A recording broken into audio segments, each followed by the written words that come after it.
Nintopics Podcast. All things Nintendo.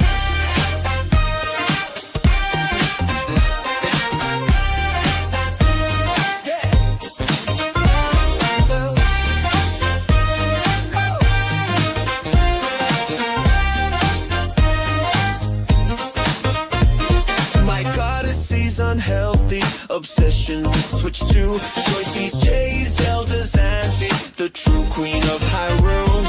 Paul Gale kicks stats, Switch sales is jam, and 60s or Josh Burns contracts back. My body is ready for Switch 2. I'm excited for the podcast. What about you? Sit back, relax, grab a stack. It's here. Nintopics Podcast. Come around with cheer.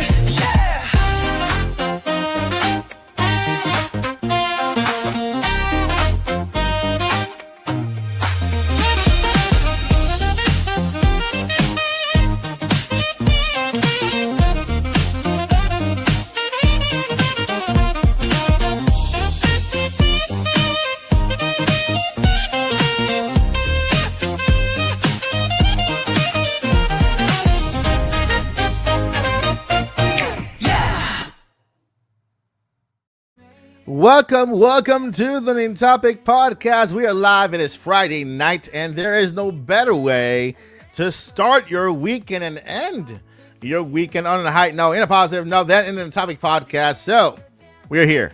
We're here. We're missing like a quarter of our heart of the podcast. Josh is not here with us today, but he is listening. We send our love to Josh, and then he'll be with us in the next podcast. You guys can know you can find Josh at 64 Josh wherever he is at. Just Google it, you'll find it. But today we are here with the great Paul Gale Force Countdown Guy Network. What's up, guy? What's up, Countdown Guy Paul Network?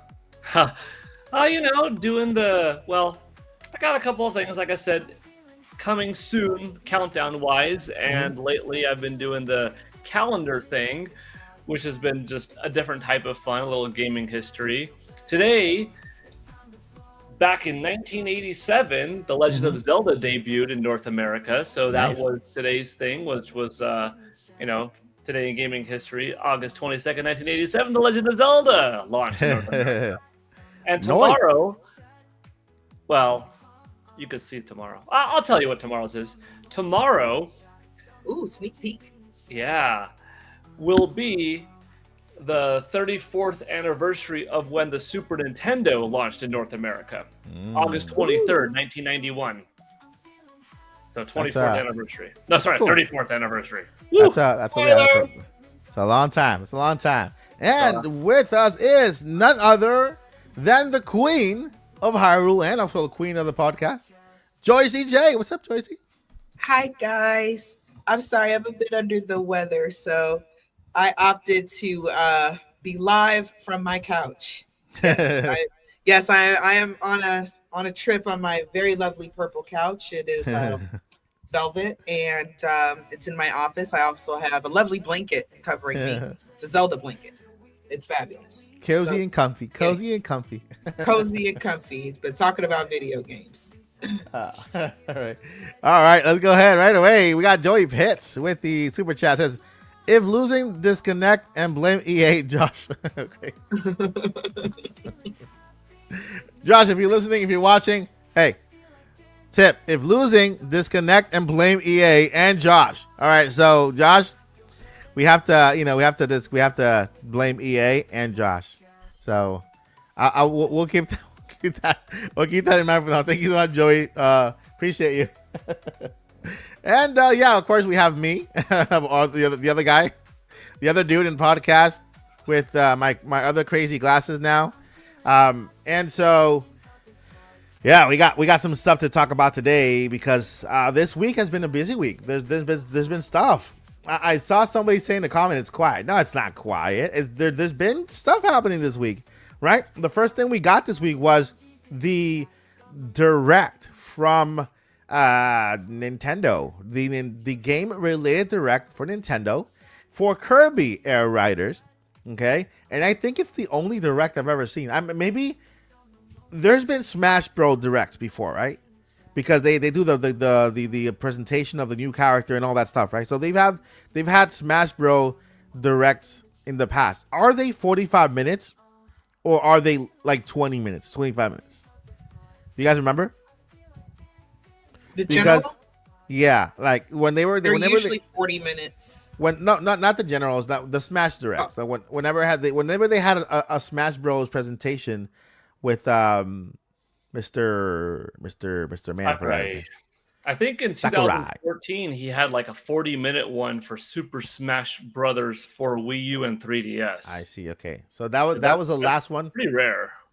Yeah, and so I was like a 45-minute direct for a single game, okay? And I completely forgot it was Sakurai, right? When I was looking at the graphic when they released the announcement for the 45-minute direct, I'm like, wait a minute, couldn't they just kind of split that in half, give half to to Metroid, and then have the other one for Kirby Air Riders? But man, was I wrong? I was wrong. I'm so sorry, Sakurai-san. Because I think that it was a really I don't know if I'm in the minority because I haven't checked the pulse on how people are receiving the game or the direct, but I loved it. I didn't know that. Well, obviously this game is much bigger than Kirby Air Riders from GameCube, right? It was back in the GameCube. This one is so much bigger. It has so much going for it. And while it was happening, I said, hey, this looks like a generational game that channels are going to be built upon because there's so much replayability. But we'll get to that soon. We'll get to that. We're also talking about the myth made legend, made real, Hollow Knight Silksong. It's real. I don't know how to say this. I still feel weird about saying it. Hollow Knight Silksong is coming out September 4th. That's a very special day for me because that's the time my daughter was born. So it's a double special that day. Hollow Knight Silksong, which is crazy. We had I thought it was gonna be a direct. We waited 2 hours during the live stream for a direct presentation to hear from Team Cherry, right? Hi guys, we are Team Cherry, and we're finally giving you guys Hollow Knight Silksong on your thing there, right? And so we got a good we got a trailer. We got a good 3-minute trailer for Hollow Knight Silksong. We're gonna go ahead and break it down today and talk about it as well, and get the audience and our cast. See what you guys think about the game, right? And was it worth the wait? If that trailer was worth the wait. So we'll get into that. But first, let's go ahead and go over some numbers. But I can't do numbers. I'm not gonna do numbers. I'm not even gonna get close to numbers. But I'm happy we got a numbers guy here who's gonna go over some stats from the gaming world, and then we're gonna see if Nintendo can overcome and become number one. We're talking about Switch. We're not talking about Switch 2 with Nintendo Switch. Go ahead, take it away, Paul. Real quick, big thank you to Boo Mini first for the gifted sub, which went to Mr. Black. So I had to say that first because that's appreciated. Oh, wait, I didn't see this here. Boo Mini with the 5 gifted. I don't know. I'm sorry, Boo Mini, but I okay. Give me your phone number. Give me your email address, and send me a DM. I'm gonna send you a free. I'm gonna send you something free from here. Okay, I'm gonna send you something free. I'm gonna send you a T-shirt, like an Odyssey T-shirt, and I'll just choose whatever you want from that. There. Like you want an amiibo, a controller. Let's see here. That Switch 2 box is empty, so I can't give you that. I'll give you something from my shelf as well, as a thank you because you've been incredible at supporting the channel. I just updated my membership today. We're at 68 members. That's the most we've had on the channel because I really don't push members. But with this, if we get 5 more, that's what, 70 something. We're close to the 100, guys. We're close to the 100 members goal. So thank you, Boomini, for that support. I appreciate you more than you know. And man, I really don't have words for real. Thank you. I appreciate you. And of course, the Boomini membership for Paul Guild Network. Thank you, Boomini, for supporting Paul on his channel and everything. Guys, check out Paul on his channel. He's doing live streams. I saw a live stream that he was doing. I was eating my dinner and I was just looking at Paul, like just kind of talking and being interactive and stuff. So go ahead and check out Paul on his live streams. We also got Jimzo with the one. What is it? One Australian? What does the A stand for? I'm sorry, guy. I don't know how to read. Is it the A stands for Australian, or America, or our America? Thank you much for the one. If there's a question added to that, you can go ahead and add it to the chat, and we'll go ahead and highlight it for you. Thank you so much for the support, guys. We appreciate you. All right, let's go ahead here. Paul, take it away. Look at those numbers, man. What's going on here with this this chart? Yeah. Long conversation, all generation long. Can Nintendo Switch become the new #1 best-selling console of all time? And I have stated from the get-go that I think the range that the system will do is between 160 and 210. Now, why such a huge range? I'll go brief on the 210 because that's not a guarantee. That's just if Nintendo decides to enter India, if Nintendo gets further success in China, if Nintendo eventually price drop the Nintendo Switches, Yeah. release a Nintendo Switch Micro, eventually being a 4th SKU at like $100, and if they had a player's choice line where a dozen or so titles and more periodically would have a permanently reduced price point of like. One second. Paul, I think you're cutting off a little bit. Are you listening to that, Joshi? I was just about to put a message in our little private chat because he sound echoey and like and far away at the same time. Yeah, Oh, yeah. no. We didn't hear half of what you said. Darn. Am I better now? Oh, perfect now. Perfect. Yeah, perfect. That's You're weird. still echoing though. Mike, put yourself on mute. Mute. I can Yep. repeat and see if it's better, and hopefully it's not too boring if others in the chat heard it well. Okay, so Mike, when Paul or one of us speaks, go on mute because now the echo's back. No, it's because I have echo cancellation turned off because I was live streaming the other day. Oh, so, okay. Yeah, let me go ahead and do echo cancellation. Mr. Black says he could hear me okay. All right, there you go. Hopefully Now you're good. Okay, I'll repeat that, I guess, from the get-go. It's not a script. From the from the part where you said that if Nintendo enters India. Yeah. So that 210 is big, it's ambitious, but it's if they decide to enter India because they're not there, if they have continued success further than they do in China, if they eventually reduce the price of their current SKUs, if they release a Nintendo Switch Micro as a 4th SKU for like a $100 entry point, being a very affordable buy, a repeat buy for some people, a gifted buy for others, a first buy for others, and a permanently reduced like $30 MSRP Nintendo Switch Player's Choice line. These things, while continuing to manufacture the systems, of course, would be a way how they could reach 210. I'm not saying that's a guarantee, but I've always said the minimum 160. And I got that because I look at how well each industry or how well each generation does. So I see this is how many kind of active gamers there are. This is how many you could anticipate growing per generation. This is where Nintendo has been at when you look at their total hardware per gen from home console and handheld console combined, etc. So 160 was my number.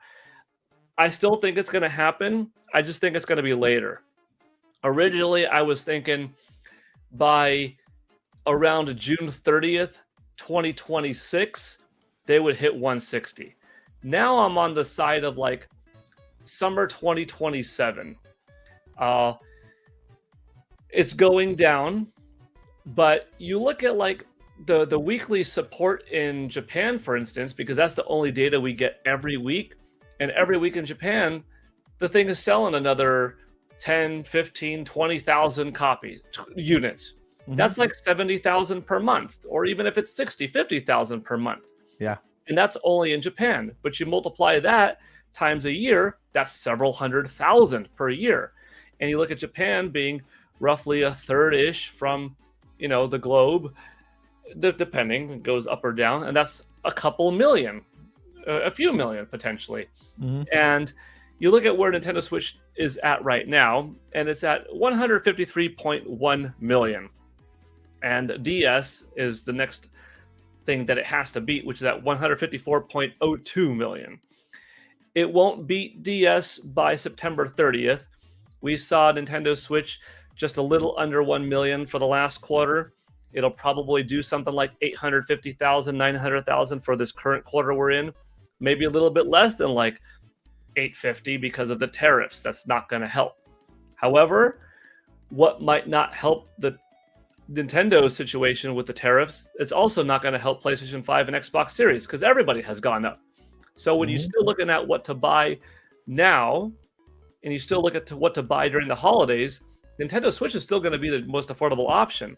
Even the base Xbox Series S that was once $300 is now $380. So the Nintendo Switch as an entry point, yeah, it's not $200, but it's only $230. So you still have some affordable ways to get into current, still somewhat modern gaming. If you look at this top list, you have PlayStation 2 at 160. They came out, I kind of wish they did 160.03 or 160.42. Like, give me to the 10,000s place, but they didn't. Yeah. Nintendo DS, it was like 5.98 million behind. Nintendo Switch, it won't hit DS by September 30th, but like the third week of October, we won't know officially because Nintendo won't say, hey, as of today's date, it beat DS. But like February 5th, when they give us the data for that October 1st through December 31st period, they will say, this is where it's at now. Now it's at, 155 even. And then you're like, ooh, you're only like 4.8 million away from beating PlayStation 2. And that's going to take another calendar year and a half or something.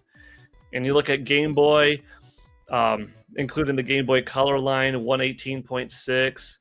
Look how in the past that is compared to where Nintendo Switch just soared past it, PS4 at 117.2, PlayStation at 102.4, Wii at 101.6. And there's your million sellers. There's your 100 million sellers. That's it. There's only, a handful, or I guess a handful and 6 systems that have sold. Wait, 1, 2, 3, 4, 5, 6, 7. Yeah, 7 systems that have cleared 100 million. PlayStation 3, 87.4, Xbox 360 about 84, Game Boy Advance 81.5, and then PS5 climbing 80.3. I expect PS5 to probably finish at 100 million plus. Like, the one thing I got right this gen was Nintendo Switch was going to dominate, but I did think PS5 would be a little less than PS4, which I still think I'm going to be right on that. But I also thought Xbox Series would be a little bit more than Xbox One. And I think I'm wrong on that. So I think I got 2 out of my 3, where Nintendo Switch was going to top Wii U, but that wasn't hard to predict. And technically, Nintendo Switch is a part of the PS5 Xbox Series generation. And yeah, I think there's a good chance that there'll be success on multiple sides for the holiday season from Nintendo. You're looking at the most modern platforms, PlayStation 5, $550, or $750, and Xbox Series, there are 5 SKUs. If you want to go with an X, you're looking at several $100s. If you're looking at the cheapest X, that's still good $550, $600. S, $380. You got Nintendo Switch 2 nice and conveniently in there at $450. You're looking at Steam Decks, you're looking at Xbox ROG Ally, $550, $800. Nintendo Switch 2 is very attractive, but as an entry point, Nintendo Switch is not going anywhere. It still has Wait. a bunch of games coming out this year. We know games coming out in 2026.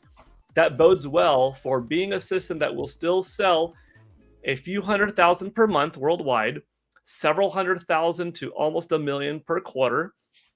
And in a year, it's going to still sell a few million. It will take a few years that go by for the system to no longer do 1 million per year. And when you add up 3 and a measly 2 and a little 1.2, there's your 160. There's your 161. There's your 161 and a half. There's your 162 and a quarter. And unless they do something drastic, it's probably going to end around like that 162-ish. Anyways, that's my thing on the numbers. Boom. I Thank you, think Paul. hit 160. I, yeah, no better person to talk about numbers than Paul Gale Network. So yeah, make sure to check out his if you want to go more deeper into numbers. I'm pretty sure he's gonna go over this list and give you more a deeper breakdown on his channel. Check him out on his channel. Boo Boo Mini with the additional 5 membership gifting. That makes 10 for the night. I don't know what to say. I'm sorry, Boo. I'm flabbergasted. I'm everything right now. Thank you so much, Boo, for your support. I appreciate you so much. And I want to welcome the newest members. Here we got a couple of new members here that joined. We got Jimzo. Welcome, Jimzo. Let me bring this back closer here. We got J Squad 56 in the house as a new member. Thank you to Boo Mini. We have Adam Posse. All right, is it Posse? I'm sorry if I say it correctly. But new member, Adam, new member. Solomon Battle, new member also. What happened here? Is that me? Oh, is that on that channel? What is it? Do you guys see that sign out thingy? Let's see here. Okay, so it's not me. I thought I was signed out from StreamYard. Yeah, I thought I was kicked out. And who else we got here? Nintotalk. Nintotalk is a member. Thank you, Nintotalk, for accepting that membership. I appreciate you. We got Nintotalk as a member. Man, go. Best cozy male creator of YouTube. You have to go check his content out by a long mile. Thank you so much, Nintotalk, for joining, and Boo Mini for gifting. Let's see here, and yep. That I think I'm all caught up on that. But yeah, Boo Mini, make sure to go ahead, send me a message on Discord so I can get your information, send you a gift your way for your support. Thank you so much again. All right.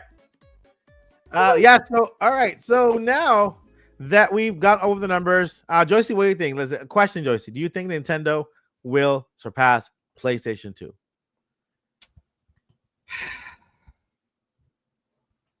No. Yeah, but you gotta be honest. You know, no, right? Well, I don't. And why do you think? Why do you think so? I think that it kind of ties into what we talked about last week about the prices changing. Excuse me. Yeah. The prices changing and everything. I would rather Nintendo up the price on an 8-year-old system than the brand new one they're trying to promote. Yeah. And the only reason I say that is because it's a good argument to say, well, Mom, there's not much of a price difference. You know what I mean? I might as well get the new shiny toy. So I don't know if Switch is going to, I don't think Switch can make it. Yeah. You are correct. I think that price hike, or not correct, but you're right on your point, because I agree with you 100%. I have 2 reasons why I don't think it's going to make it either. And I think that there's one reason. I think Nintendo have shifted their focus on that. I don't think they are looking to surpass 160 anymore. I think they're content with that. I think they moved on from trying to beat that score, and now they're focusing more on Switch 2 and the future lineup. Although it's sporadic, we don't know what Nintendo's doing. It's all over the place. But I think they moved on. Second, price hike is not going to allow Nintendo Switch to surpass PlayStation. Will it pass DS? I think so. I think Nintendo DS, Nintendo will become, the Switch will become number 2, but I don't think it has a chance of becoming number 1. Just because of that. the price hike. But here's my other theory. Mm-hmm. And I base this theory on nothing, and also I'm running a fever, so I might be a little. Yeah. This is just a feeling. So with GTA 6 coming out next year, Mm-hmm. GTA 6 is going to move PlayStations, Okay. and probably some Xboxes too. That is a game. I'm not a GTA fan, as y'all know, but that is a game that I can honestly say is worth buying the whole system for. Yeah. It's one of those kind of games. Uh-huh. To combat that, if Nintendo Switch 2 does not get GTA 6, which it's up in the air, maybe it will, maybe it won't, who knows? That's not the point. But I think we're going to get a tease of Mario at the next Direct or before the year is out, some kind of tease the next Mario game. And if 3D Zelda is not ready, but there's a movie coming, they can tease us with that and even tease a potential remake. Now, if it's Ocarina of Time or Twilight Princess, what it is, who knows? Yeah. But Nintendo isn't. I don't want to say. Of course, they're competing with Sony, but this is healthy competition. Yeah. You know what I mean? Yeah. So what I mean is, I think they're going to be able to hold our attention a little bit more next year. The system is selling well, of course, but I do also believe a lot of that are the big fans that are like, hey, we saved our money. We're ready for this. We're going to go day one, year one. But next year, I think is going to be the year where people are going to say, okay, now I have to buy a Switch 2 because I know that new 3D Mario is coming. I know that Pokemon's coming, and I don't want to discount Pokemon either. So there is potential for Nintendo Switch 2 to get a huge boost next year. So I think that Nintendo is perfectly fine with the way the Switch sales have done extremely well. And they're just focused on Switch 2 now. So even though it makes a very compelling argument. I don't know what is it. Maybe you drank a good coffee today because I'm agreeing with you on every point completely. I also do feel like there was a honeymoon period for the Switch 2 because it's brand new, right? Like all of us crazy Nintendo fans who would pay anything for the system got it already. Now all those who have not yet, can't afford the system, they're gonna take a little while to get it until maybe hopefully we get a price drop because of the tariff thing is situated, right? Whenever that thing gets sorted out, I know there will hopefully be a price drop in the future, but I do think that I think that's gonna slow down things for Nintendo, at least for Switch 1 and Switch 2, and especially now games, Kirby being $70, which is the first thing we're gonna talk about. $70 for Kirby. We're talking about this is a good segue to go into Kirby Air Riders. We just had a Kirby Air Rider Direct this week, right? I'm gonna just really quickly tell you my thoughts on the game and the presentation, and then I'm gonna shoot it over to our co-host so they can go ahead and give their input as well.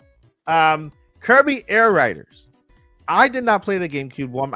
I was aware of the game, right? But then there was Mario Kart, so I just played Mario Kart, right? And so I didn't pay much attention to Kirby Air Riders. I know it has a big fan base. It has a solid fan base, and so Kirby Air Riders, I didn't think much of it until the Direct. This at least the new Kirby Air Riders. Sakurai is a master presenter. The guy knows how to make games. He knows how to talk to your audience. That 45-minute Direct, and the audience and the chat can testify to this. That 45-minute Direct felt like 10 minutes, just because how he broke it down, how he presented, how he just spoke about the game with so much passion, and you could see it. How he made a few jokes here and there, and he was lighthearted, and it was just, I love the presentation because of Sakurai. I wish he could just take over Directs too, and let him do the Directs also. But he took the Directs. He took a 45-minute Direct on one game and made it feel like 10. He broke down, and the thing is that this game is so big now. It's so huge. He spoke about a little bit of the racing, right? And I think the racing took like 5 minutes. He said Yeah, it's kind of like Mario Kart. he joked about it. It's like Mario Kart, but then he just broke out and then went onto the other parts of the game, which is crazy. I can see this game having a whole bunch of events happening in this game, ongoing events with ongoing battles and a whole bunch of other things. There's many modes to it. There's many carts. There's I think there's a 16-player racing at the same time because he didn't want it to be too crowded and make it hard for you to win and get a race. So he limited to 16 players. And the characters are okay, right? I saw a tweet from Nintendo Land. He better not give us like multicolored Kirby's. No, we're not getting multicolored Kirby's. We're getting a variety of different characters to race with in carts and a whole bunch of other stuff. Waddle Dees and a whole bunch of stuff. But I think the presentation was awesome. I think the game is fantastic. I definitely wanted to get it until I saw that it was a $70 game. I can't get it. I'm not gonna get it. I'll get it later on. But I'm sure that the Kirby fans are super over the moon for Air Riders and how major and big this game is gonna be for the community. I feel this is a game that's gonna grow and continue to get better and continue to accumulate a fan base just because there's so much to it. What do you think, Joycey? I think Joycey's getting her coffee. Oh, she fell asleep on the couch. I'm sorry, I couldn't find the button. I felt like you must feel at the end of every stream when I'm like, I do. I'm tired. Yeah. So here's the thing. 70 or $69.99 is the new $59.99. Yeah, sadly. Yeah. I think when we look at games like remakes, Prime 1, Metroid Prime 1 remake, I thought $40 was reasonable. I think 50 would have been perfect, but $40 was way beyond reasonable. Yeah. But also that was a remake, and I know how Nintendo feels even about their remakes, but this isn't a remake. This is basically but it's still the same concept as like the prior game, right? Mm-hmm. But it's not a remake, right? Yeah, no, that's not a remake. It's a new game. I think the only thing that's kind of like the same as the racing, right, Paul? Just the racing. Have you played Kirby Air Riders on GameCube? Yeah, I played a decent amount of it back on GameCube, and that one had, like a city concept to it, tour that you could navigate around too. But this one's definitely much bigger with its mini games and obviously more characters and online play, etc. Okay. So it's not a remake. Yeah. No, this is a sequel, like Mario Kart. Okay. Double Dash to Mario Kart World. Okay. That's totally 100% fair. So when it's a new game, I think, I'm sorry, and I know people are going to disagree, but I think that is fair. And now if they had said 80, I would have said, now hold on now, y'all. What are y'all doing? I think 80 is reserved for the big ones, the ones that they know are going to do 10 million plus. Your Splatoon, mainline Mario, mainline Zelda, that sort of thing. I'm expecting Hyrule Warriors to be 70. I knew 70 was going to be the new lowest price for newer games once we got Tears of the Kingdom. I thought 70 was going to be the majority. Apparently that's not it, but I think it's fair. And also you have to also look at, and I always compare it to this, take that same $70, go to Dave & Buster's and see how far you get. You see what I mean? Yeah. Take that same $70 to the movies with you and a friend and see how far you get. You know what I mean? Between snacks and everything else. So it's your entertainment dollar, everyone. Use it how you see fit. I think the pricing is fair, but if you don't, that is okay. And if you don't care about the price, that is also okay. So I think it's fair. It's not my type of thing. Y'all know I'm hyped for Hyrule Warriors, and of course, yeah. I started a new game over the weekend that excited to get back into this weekend. So, however, I have to say this. Playing Mario Kart World with a few buddies on Discord last night. Pokemon fan was there. And all everybody was talking about was Kirby Air Riders and their excitement for it. Yeah. So I'm like, wow, if my gaming peeps are getting it, maybe. So that's kind of where I'm at with it. It's awesome. What do you think, Paul? What are your thoughts on the game? I think the game looks good. I thought the presentation, like you said, was well done. It was funny. Yeah. With like, isn't gaming development hard? And yeah. Little jokes like, you sure you want me to make this? Mario Kart is similar, and yeah. Good things throughout it. So he's a good presenter. He knows what's up. The game looks quality, and kind of like Joyce said, 70 is the new 60. The way I look at it from a very fair, in my opinion, logical standpoint. I was making minimum wage working at EB Games in 2000, and I had to work for 11 and a half hours to pay for a $60 copy of Majora's Mask. Minimum wage has gone up quite a bit more, and gaming has only gone up $10 more. The standard minimum wage person working at a GameStop these days probably doesn't have to work 11 and a half hours to pay for the $70 Kirby Air Riders 25 years after Majora's Mask. So, price comparison wise to what they are probably making, it's cheaper. It's only $10 more. So, factually, the MSRP is greater. But based off of how much else has gone up, movie tickets were $7 then, they're now $17. Comics were $1, now they're $5. Gas is $1.50. They're $8 over here. $4.50. The movie theater tickets are $8 over here. I go to matinee. I don't mind going to no prime time. Everything is up, but like the matinee then versus the matinee now, up. The regular price then versus regular price now, up. A magazine then, a magazine now, up. Go to Starbucks. I used to get like a Whopper at Burger King for $1, not $1 anymore. You know what I mean? Like, so everything's gone up. 5-fold, 6-fold, rent, mortgage, your electric bill, all of that. Gaming, but pay has not gone up. Pay has gone up too. Nope. If you do a general sense, pay has not met inflation yet. Has gone up more than gaming has.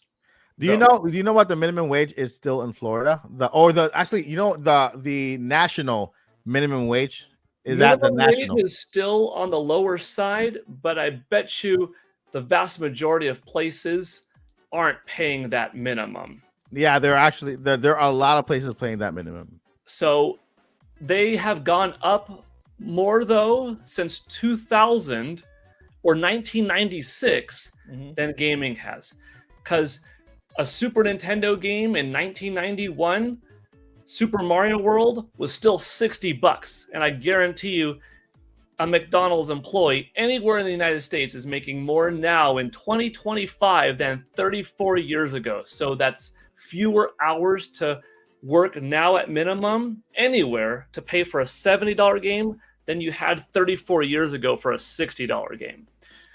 So not to be willy-nilly with people's money, but just that's the fact of the matter. Every other form of entertainment has gone up way more than gaming has. Gaming has stayed stationary.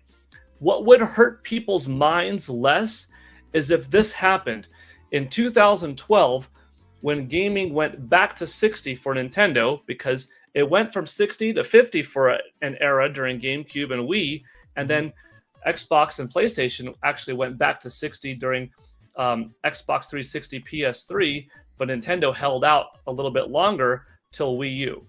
What would hurt people less is if in 2013 Nintendo said now games are 61, and in 2014 now we're charging 62, and in 2015 now we're charging 63, and in 2016 now we're charging Nintendo $64. Then people would be like, oh, it's only $1 more a year. But the thing is, in those last 13 years, you'd be at 73 now. It would feel less painful But you would look back at the last 13 years and how many $1 more, $2 more, $7 more that you paid than the base 60, and you would realize that amounts to hundreds of dollars or more. Right now, you're getting a jump to 70. It's like, whoa, that's jarring, but it's a lot less than the alternative. And these game studios, they're paying their employees more. Their rent is more. Their electric bill is more. Their studios are bigger. Those people's commutes are bigger.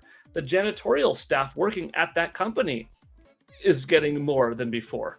Yeah. The insurance rates are getting higher than before. Everything has gone up far more. And I get the need for charging it up a little bit more. You know what I mean? A disc only cost a few cents. A Blu-ray disc costs a little bit more. A 4K Blu-ray disc costs a little bit more. A 16 gigabyte cartridge for Switch costs something. A 64 gigabyte cartridge for Switch 2 costs more. And the development you know, the sheer development. So anyways, I am not like, I've never been this whole time like, oh, I can't wait to spend more. Yeah, I hope I get to spend more. No, I'm not foolish, but I completely understand times have changed. I can't get a $1 X-Men comic anymore. It's $5. I don't get a $1 Whopper or a $1 Famous Star. Now they're like you also have to keep, you have to also keep in perspective. You live in LA. LA, everything is actually more. I can still get a Whopper on my end for $1 once in a while. Yo, y'all remember the dollar menu at McDonald's? Yeah. Yeah, you could get you could get either a double cheese or you can get a quarter pounder. Can I get a McChicken from the dollar menu? Fried dollar menu? I remember that. Even in South Texas, where things are still well, they're high, but they're relatively still cheaper than a lot of other places in the country. Yeah, and we still have no dollar menu. You are going to spend minimum $15 at McDonald's. Yeah. First of all, nobody should be eating McDonald's. I don't care what anybody says. It tastes way more horrible than when we were kids. So I want us to really, because I know some people think that Paul's quote unquote defending. We can defend working people because we are working people. Yep. So if I'm a dev and I created Tears of the Kingdom or Breath of the Wild or whatever, yeah, I expect Furukawa to say, yeah, here's your raise. I expect that. When I do well at my job, you know, few months go by, every few months I'm talking about boss. So how about that raise? What's up? Every few months. Yeah. Because I'm consistent and I do even better than what I'm consistent. So all we're saying is we can't necessarily I can't defend basic cost of living prices. That's something to get real into a big tizzy about and a big argument about. Oh, yeah, but sure. When it comes to these kind of extras and everything, you kind of just have to decide where you want to spend your money. Because one of the things you have to think about, you get up, if you go to work, you're probably getting coffee. You might be getting breakfast on the way out. Since you know we shouldn't be eating McDonald's, you're probably stopping at some place like Panera Bread, and so you're probably already spending $25 in the morning. Okay, for your breakfast, or you're doing something extra that you don't have to do. You're buying that extra handbag that you don't need. I mean, I'm talking about myself there. You're buying, certain things you don't need. It is still a bit, if you got the system, you're already good because it's way more easier to save $70 and $90 than it is to save, $500 and pay for it by your system. So just kind of think of those when it comes to the things we want. We all got to make, unless you're a multimillionaire, we all got to make some sacrifices. So maybe skip the Panera breakfast that morning. Somebody said, Jay Biggs, you said you still love McDonald's steak and egg cheese bagel. Okay, you know what? That's fair. I didn't mean to cut you off, Joycey, but I have to go. Sorry, I don't want to interrupt. But all right, have a great night and a great weekend, Paul. See you all later. I'm going to keep the chat open. And by the way, before I go real quick, Roger Enyart, thank you for becoming a member and subscribing to the channel. I appreciate it. So I had to say that. Okay. And with that, y'all have a good one. Bye. All right. Thank you. So anyway, so that's all I'm saying.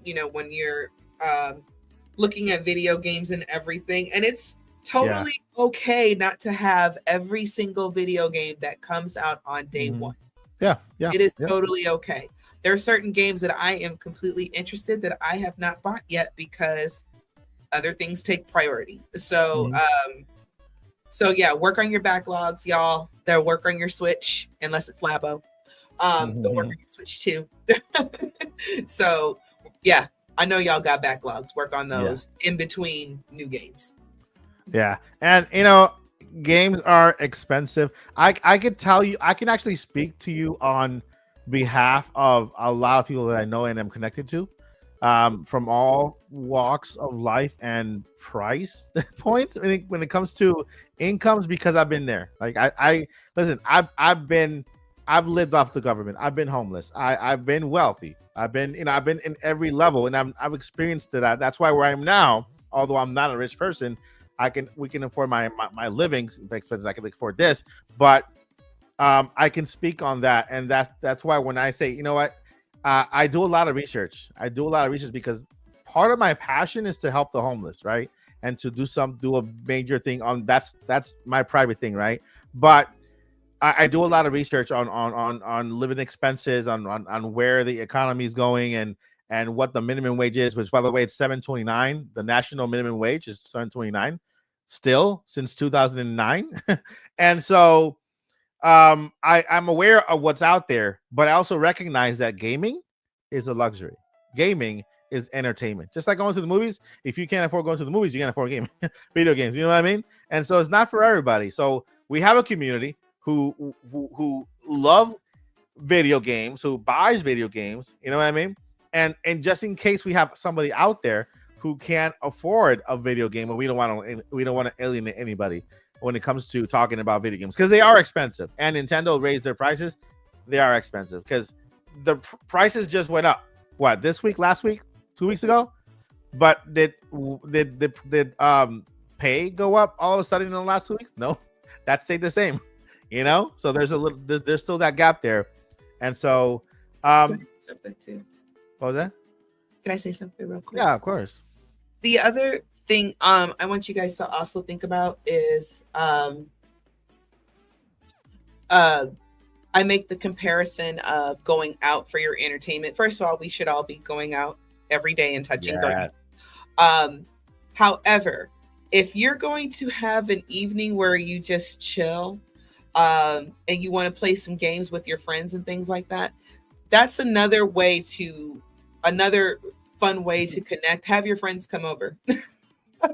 Play your Nintendo Switch, and you're all in the same room, and actually talk trash to each other if you can. That's just another way to J-Base. I'll read that in a moment. That's another way to kind of connect with people, touch grass and play your games all at the same time.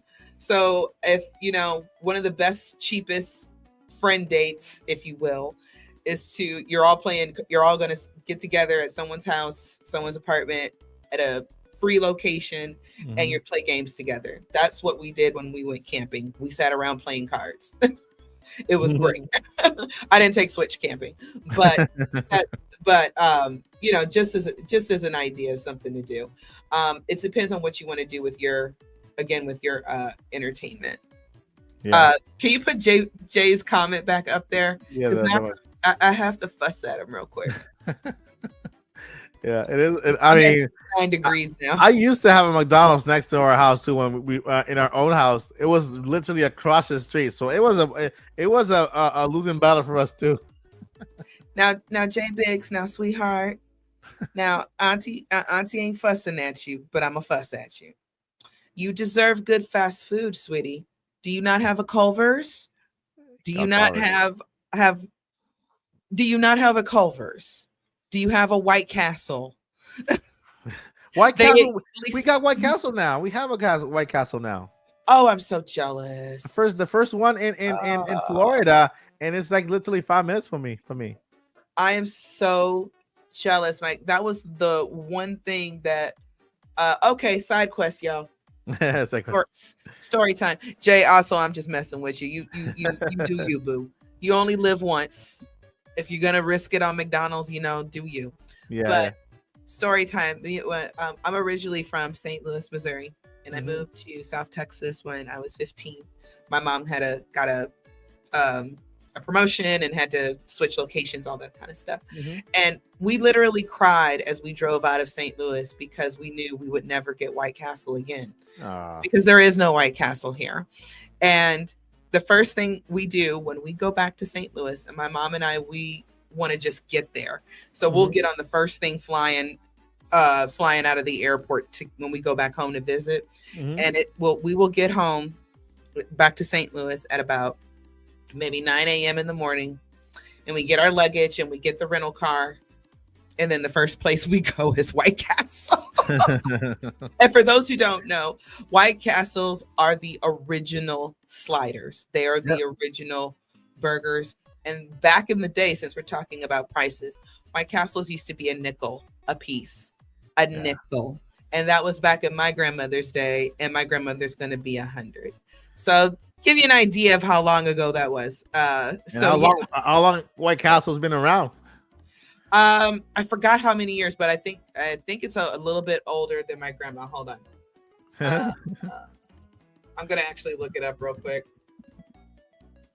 Or it's right around her saying it's 103 years old. So when she was a girl, that's they were literally about a nickel.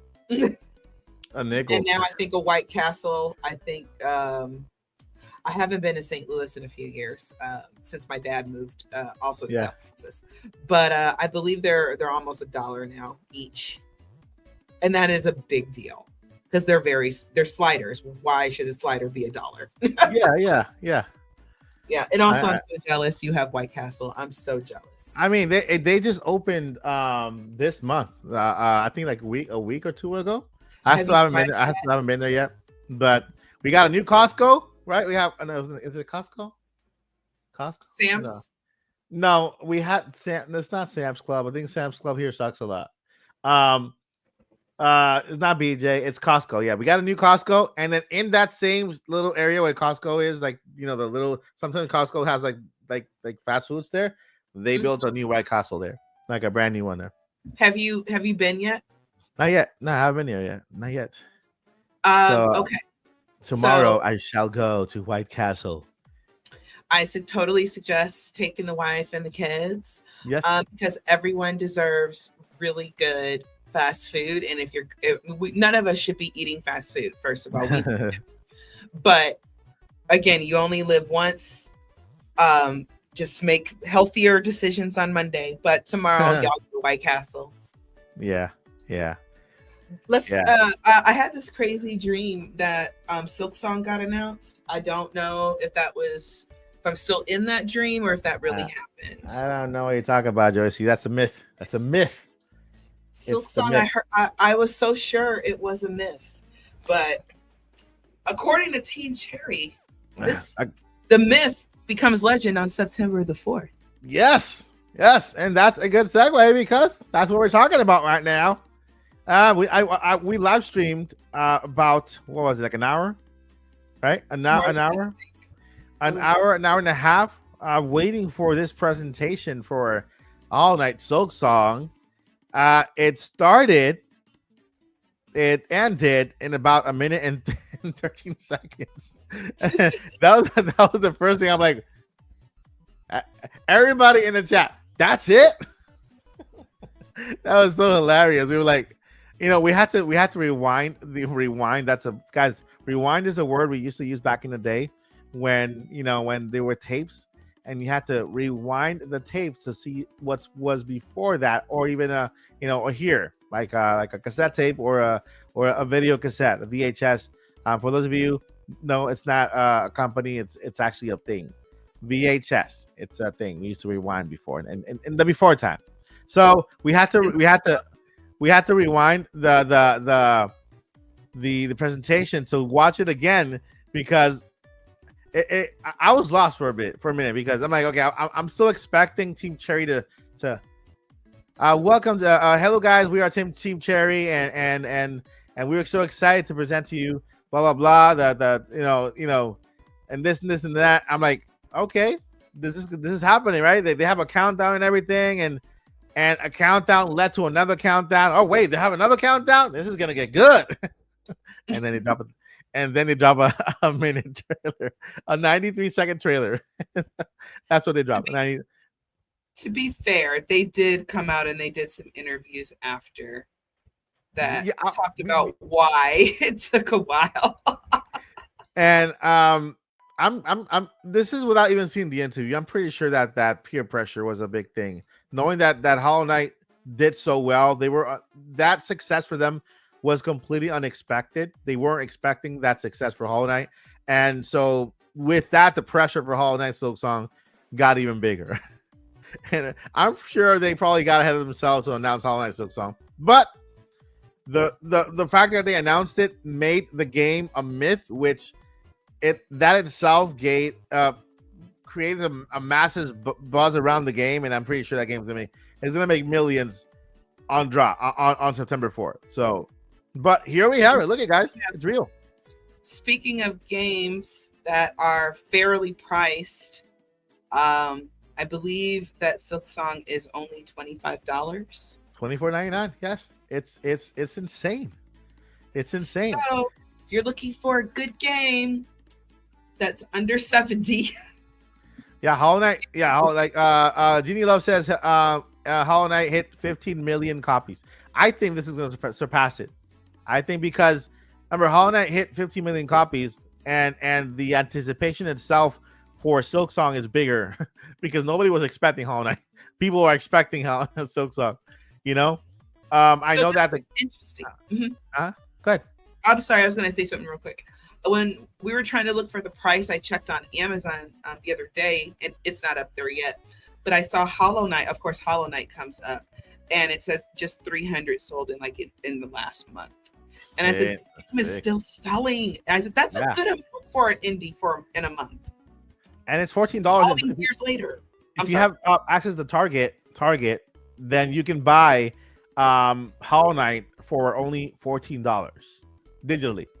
So if you want to buy Hollow Knight, $14 digitally on if you want to play this one before the one, you still have time to buy Hollow Knight, beat it, and then play Hollow Knight Silksong when it comes out. Tomorrow we are actually starting our live stream countdown to Hollow Knight Silksong, playing and beating Hollow Knight. So, I'm excited. This is look, I'm wearing this shirt for a reason. Look, let me show you. But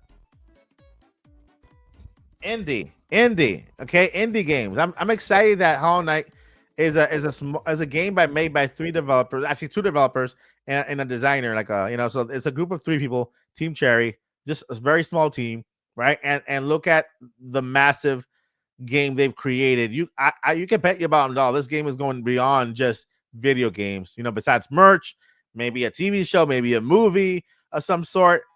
This game is gonna go places other than just video games, right? And it started with an indie developer who decided to make their first game, and they're going all out with it, right? So I'm really excited. There's another game that I'm keeping an eye out this year, and if you guys have not played it yet, go get it. It is Ruffy and the Riverside. Is another indie game that I think is gonna make waves. It just came out this last summer. And so I see a great future for that game too. And yeah, are you did you play Hollow Knight, JC? I did not. It's not my cup of tea. A cup of tea? I'm sorry. I actually coffee. It wasn't my cup of tea either, and the game is normally not. But I actually did buy Hollow Knight to play it, right? And I started playing it, and I think I started playing a little bit on live stream yesterday during the presentation. But I said, you know what? I'm not gonna play anymore. I'm gonna start from fresh. And the reason why I want to play this game is to kind of is because it's indie, and I love when indie games kind of break that glass ceiling, right? And enter into that triple A realm where people are talking about it, and that's all they talk about, right? Like people are all talking about next Call of Duty. You just mentioned GTA 6, right? That triple A, that ceiling where people are constantly talking about that. And Hollow Knight, Silksong, with just an announcement, just an announcement. What? When was this? 2019. Yeah. Yeah, And and so just just really teased it the day before. yeah, just an announcement. They managed to break that ceiling, right? It became a myth, and it was fun. Every single Nintendo Direct, every single presentation. If Hollow Knight's not here, we riot. You know what I mean? And so it just the fans created the atmosphere, and it was just fun. It's kind of sad that it's coming to an end.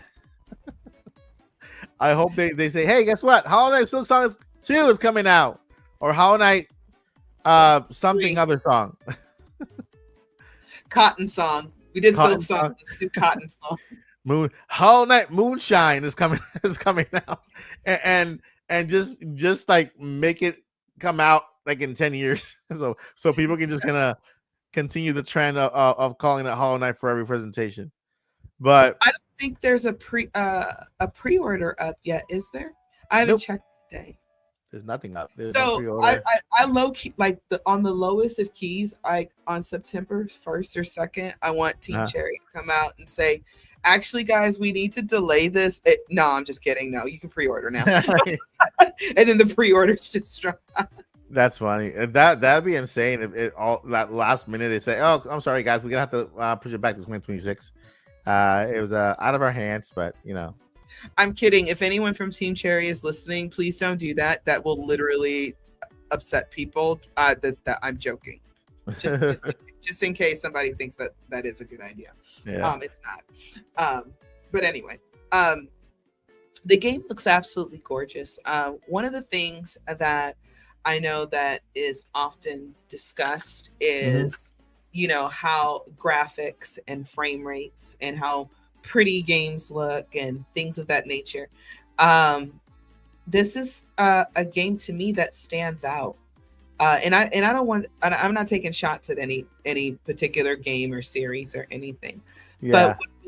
But we've said this before. When I watch the State of Play, when I watch, I forgot what Microsoft's is called, but when I watch basically, what is it, Xbox something? I forgot what theirs is called. But when their Xbox Direct or whatever, or when we were watching, Gamescom and everything the other day, it starts all blending and looking the same. So I want you guys to understand this is a game that I'm not necessarily the most interested in. Doesn't mean I'll never play it, but it's not on my personal radar. But I know what Hollow Knight Silksong looks like. Yeah. I'm very familiar with the hype around the game and everything and the frustration. So this is one of those games that has a lovely art style that is very, very different than what we've been told is AAA and what we've been told you have to spend, like $2 billion to make a game. Okay, maybe not 2 billion, but you got to spend like 100, 200, 300 million dollars to make a game that's going to last, only a few weeks or a few months. So I'm really appreciating that. Well, let me put it like this. I love Nintendo because they do go with different art styles. I know it's cartoony, but they still look very different. I'm kind of hoping with these other games coming out, indie and otherwise, that kind of AAA says, hey, we still want to do our big 200 million game that's going to sell well, hopefully, and we want to spend time on it. We still want those worlds, but worlds like this with just this great kind of artistic vision, that is, I think this is more needed as well. So, and a part of that was Fever, part of that was me, but y'all rock with what I'm saying. Yeah. So Hollow Knight Silksong is coming out in when? What it's September 4th, right? September the 4th. That's like 2 weeks. That's crazy. And it's surprising that they make this game Well, they announced this game, and the release date is so near, right? Man, let me know in the chat. Are you guys picking up Hollow Knight Silksong? I was about to say Moonshine. That's a good name for the next one. Hollow Knight Moonshine. What is Moonshine? That is from Prohibition, and it's when they would make alcohol in their bathtubs because during Prohibition. Okay. Wow. So I don't suggest you make that because it apparently was even stronger than refined alcohol. Yeah. And that is just a history lesson, folks. That's just a history lesson. So don't drink. Hollow Knight Moonshine, where what the character of Hollow Knight makes alcohol from their toilet. That is a bad one. They made it in their bathtubs, Mike. Not the okay, not the toilet. That's horrible. Anyway, yeah. Speaking of Hollow Knight, there are other games that are coming out this year in the indie sphere. One of them, I think Joycey was excited about. Right, Joycey? What's the name of the game? Which one for what? Hades 2, is it? Hades 2? Oh, I need to actually play Hades 1 because I'm weird like that. I like to play stuff in order, even if it doesn't matter. Yeah. I actually enjoyed Hades. So that's a game I didn't think I would really enjoy until I got my hands on it at the experience, at the Switch experience. So, however, I will admit, when certain games are announced, they kind of jump to the top of the list, and other games that I'm thinking about get pushed to the bottom. So I've already spent my money on Octopath Traveler and Hyrule Warriors. And depending on what this next direct puts out, if there's anything else coming out this year, then something else might get put on top of the list. So Hades is just not on top of the list at the moment. But it doesn't mean it will never get played or bought. Hold up. Breaking news. We got breaking news, guys. Breaking news. Stop the press. Stop the press. Oh my God. Lottie, stop the press. Stop printing. Boomini, stop printing. Alma, stop printing. David Patterson, you have to stop the press. We have breaking news. Just happened just now. It's gonna be announced soon. I don't know how this happened, but I have it here. Exclusive news to the channel. We might be taken down for this, but who cares? I'm gonna go ahead and break the news because just so you guys could hear it here first. All right, guys, ready for this? No. Breaking news. I'm scared. It's happening. It's happening. Hollow Knight Moonshine. It's the myth. It's becoming a myth, and you hear it here first. Hollow Knight Moonshine. It's happening. Mike, you did all that just to scare the heck out of everybody. Breaking news, my friends. Mike, go sit in the corner.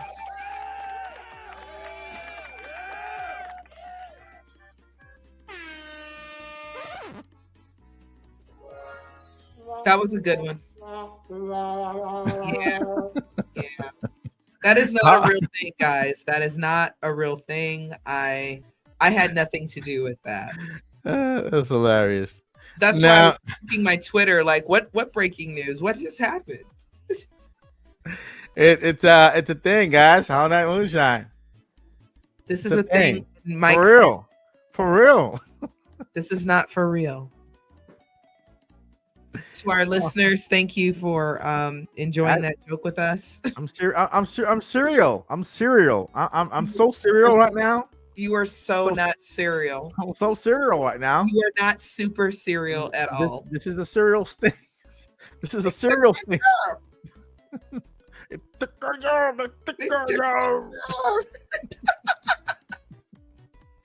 you know, you know. This is not a real thing. However, if Team Cherry is listening, this is a good idea. Hollow Knight Moonshine. Yeah, just think about it. Hollow Knight Moonshine. Actually, you know what? So, if you are, what is it they make in a tub again? What stuff do they make in a tub? Is it? Oh, moonshine. What is the moonshine again? Alcohol. Okay, so guys, if you are over the age of 21 and you make alcohol in your tub, you just make a moonshine version of it. Make a Hollow Knight version of it and call it Hollow Knight Moonshine. You know, with the picture of a tub and Hollow Knight just kind of there, like the guy, the little character. I still don't know the name of the character. In chat, if you guys know the name of the character from Hollow Knight, I don't know the name of the character. Is he Hollow? That's his name, Hollow Knight. Right? Wait, Knight? say it again. Is that his name? Knight? Hollow? I don't know the name of the characters. Hey, this is not a troll. It's for real. We're serial here. This is not for real. This is a serial channel. If Mike doesn't stop, I'm gonna take his beard. Super Mario Moonshine. Okay, that looks like an actual real name. No, it doesn't. It does look like a real like a serious name. Look, if Nintendo names anything with moonshine in it, they're gonna probably start bringing back the love hotels, and I'm gonna just leave it at that. If you know your Nintendo history, you know. And no, I'm not gonna elaborate on that. Collect the moons and drink your way to Princess Peach. Princess Peach, I was tired of saving you. I hope they pair Mario and Pauline. They deserve it. They deserve to be happy. Okay, Yeah. I have to say this. Open up a cafe. In Odyssey, I have gone about this story several times, so I'm gonna say it again for the 109 of you that are watching. Thank you so much for hanging with us. But Peach is for the streets, and the reason why is because at the end of Mario Odyssey, she doesn't even thank Mario for saving her. Right? She doesn't have to be with Mario. They do not Okay. have to get married. Okay, but I'm sorry, human decency requires you to say thank you to the person who saves you. So don't go that far, Joycey. In Mario 3, I just beat it yesterday. When you make it to the end, sorry Mario, but our princess is in another castle. Ha ha ha. The end. I'm like, so you tell me I made all this far. God knows what I did. I had to jump over to beat Bowser stomping on my head and try to trick him into fall into dig his own grave. Literally, he was digging his own grave in Mario 3. For you to come up and joke around like that. So Peach has always been playing like stuff with Mario's feelings for a long time now. This is not new. But what did Pauline do? Pauline had a whole block party. Yeah, you're right. I agree. So all I'm saying, I mean, not that Mario doesn't deserve a big block party, but the fact that she made a whole concert and had a hit song and everything, I'm just saying, Pauline is the better girl. Yeah, I agree. She's a mayor, she has something. Who made Princess Peach a queen? How does she become she's not even a queen, she's a princess. And who's the king? Who's the queen? You need a king and a queen to make a princess. I don't get it. Mike, we're slowly getting into PG-13 territory. All right, friends. I think this is a good time to start the Q&A. So, if you are happy and you're excited for Super Mario Moonshine, then go ahead and leave your question. Make sure that you at the podcast at Mike Odyssey, so we can go ahead and take your question in. So, starting Q&A. Right now, we got about 10 minutes on the podcast. We'll take as many questions as we can in that time. And we got Super Mario Moonshine coming up soon. Look at Mario; he's happy. He's just ecstatic. I feel like there's a stream we should do surrounding that. Now it will be mocktails because Mocktail. Joycey doesn't have any fun unless it's coffee anymore. So I'm just getting too old for all that. So we can find a way to make like a mocktail moonshine and like play Mario Kart World, and we have to like take a drink for every time somebody throws a blue shell or something. All right, the Q&A has started. Let me see if I can go ahead and highlight questions here. There's one in there so far. Okay. All right. Let's see here. Let me start reading them. Yep. Shout out to Boo Mini. So this is for both of us. Can there be a super chat or gifted membership goal so Joycey can live stream a Zelda game on this channel while the rest of the podcast does their chatting and conversating? You know what? Yeah, that's a good idea. Mike, I actually got a Mike, I got a real good idea for that. For the live stream while we do the Yes, actually, and you'll love it. OMG.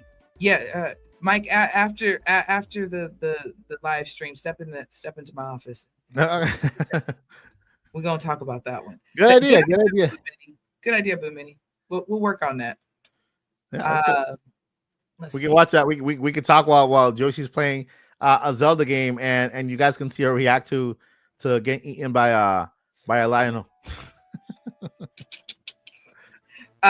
Shout out to Nady Nay for Q&A. So how do you make a prince or a princess? Well, first you have to have a king and queen. Mm-hmm. And then depending on what number child you are, will depend on your status. Yeah. So as long as you're a king or a queen, so what if you like your first starter, but you don't like your second one? So your first starter will be a princess, and your second one, she'll just be like a court gesture or something. No, it has another name. Duchess. Duchess. There you go. I think Duchess is like them far cousins or something. Isn't the gesture like the like the clown? One of my buddies, he always calls me Queen of the South, and so we decided that we're going to have our whole royal court, and I dubbed him the court gesture and the Lord of Misrule. So that's how you get a prince or a princess. And by the way, Nady Nay, yes, I am being extremely funny right now. I know what you mean. But we already crept too far into PG-13 territory already. Yeah. We still got more show to go. Yeah, we got Mario here looking at the moonshine he just made, just kind of like surprised, reading the label.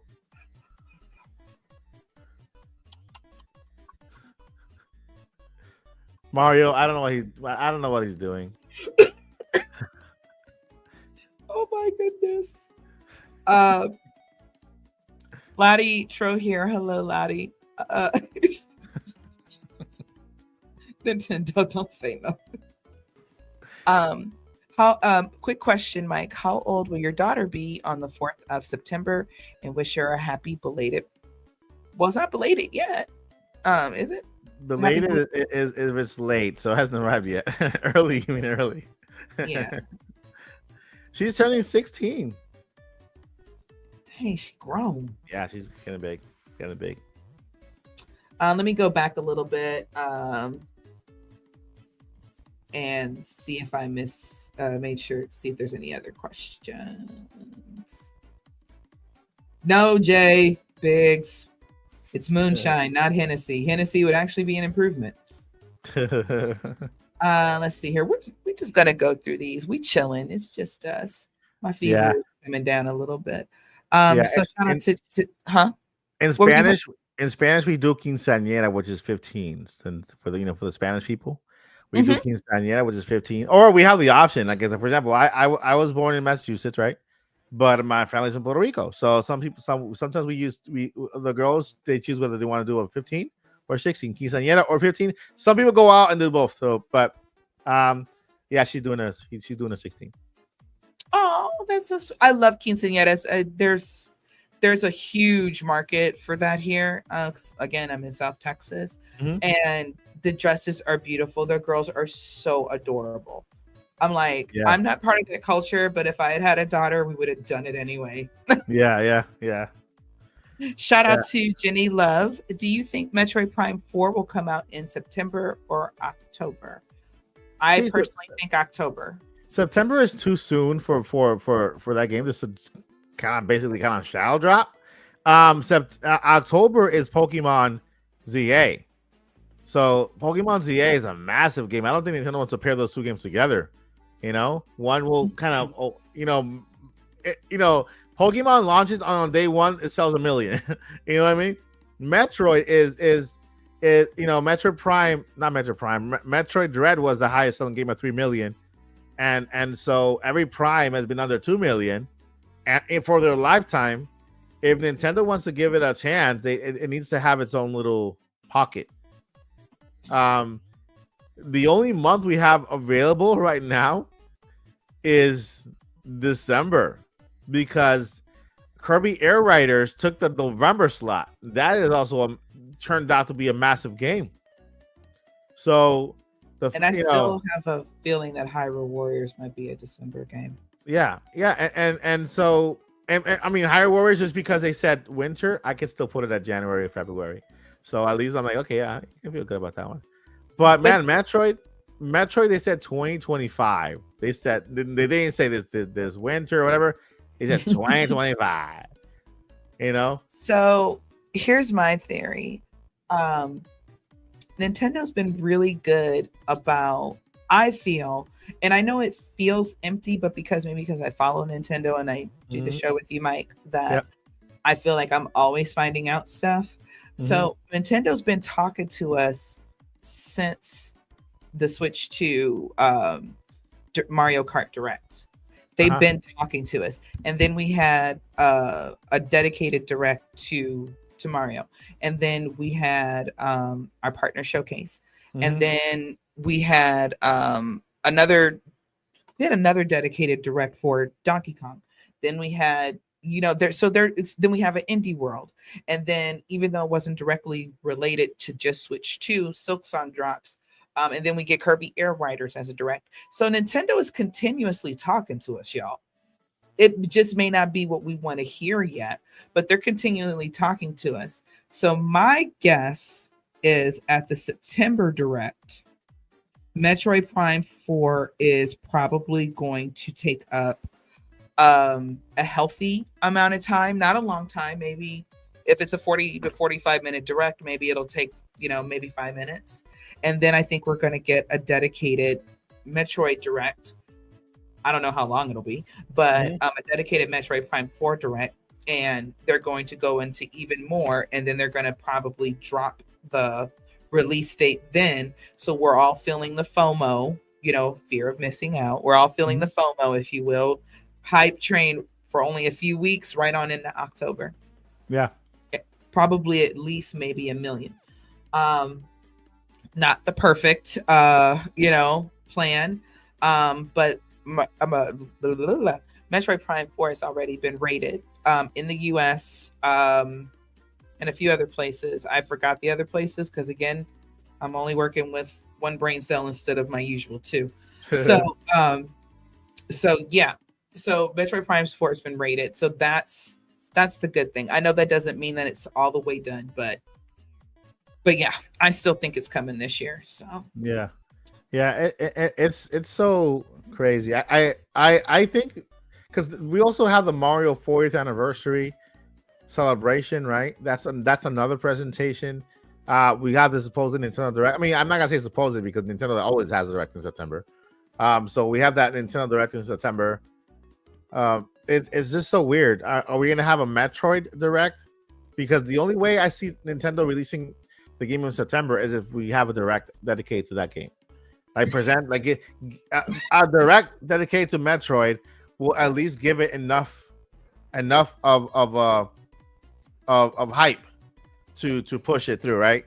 And so it's weird. But we do have another breaking news here.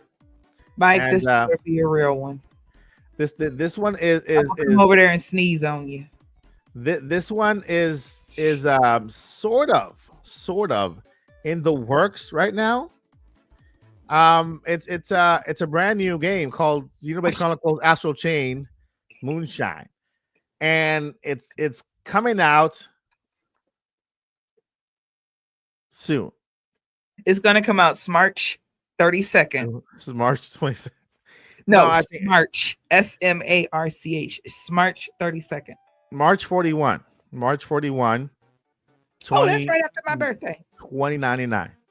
2099. Now, some of us might still be alive then. You know, you got 3099. Why is it Uh, called?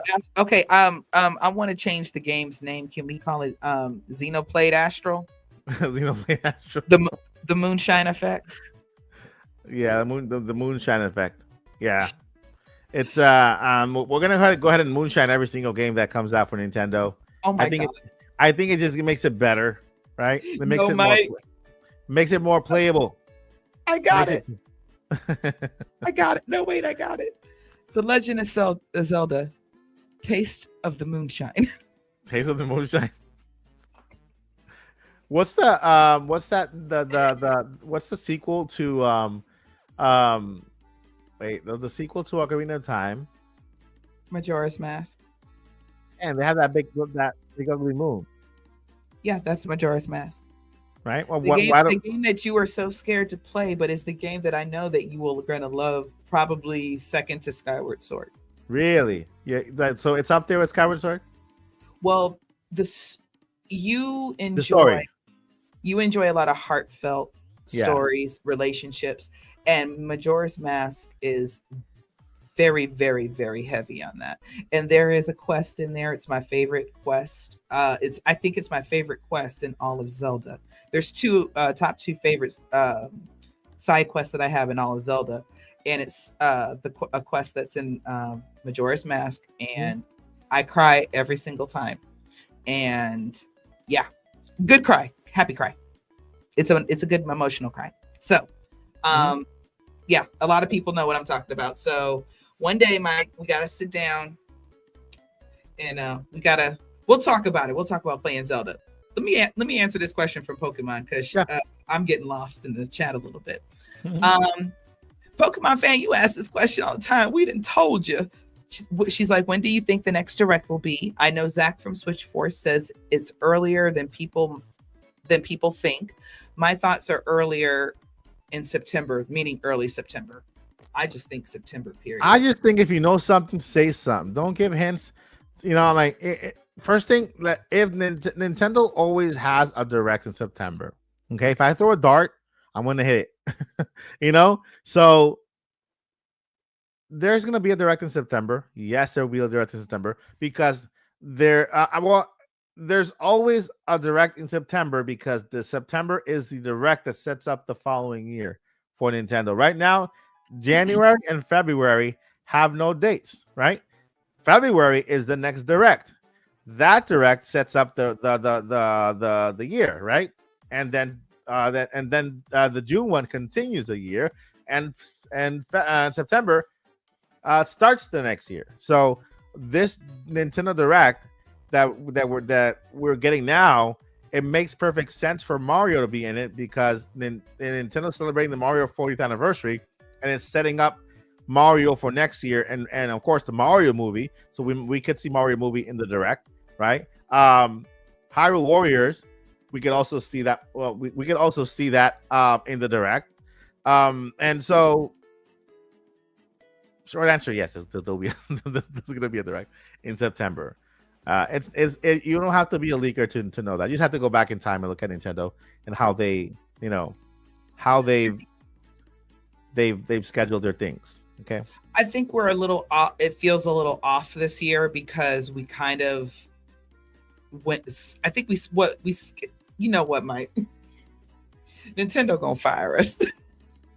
No, we skipped a direct this year. There was I don't think there was a February direct, right? We went right into the April direct and then the Switch 2 direct, I think, if I remember right. Yeah. Or it was something, or it was a forgettable direct, one or the other. Mike, you know what? I'm gonna tell you right now. Mm-hmm. We should come up with a mocktail. And we should, yeah, that's okay, Mike, we're gonna have to a staff meeting after the podcast. Yeah. Because now we got another good idea. Okay. Shout out to Tsukino Ame. I hope I'm saying look at Mario's eyes. He just has too much. It's a mocktail, I swear. How does the drink version of these games taste like? There you go. Oh my gosh. It's apple juice, my friends. Apple juice. We're gonna find a way to make some really good mocktails, and that's the prototype of the bottles. Hold on. Y'all ain't got no more questions. The chat is cracking jokes though. The chat got jokes. You can read some of the jokes. Grey Goose and cranberry juice. That used to be my go-to. One of my go-tos back in the day. What's Grey Goose? Vodka. Okay. See, I don't know a lot about alcohol stuff because I'm a child in mind. I'm a little kid. I'm not a child. I just don't see the point because I'm like, this doesn't even taste great. Listen, like, I have to I'd rather confess. have coffee. I have a confession.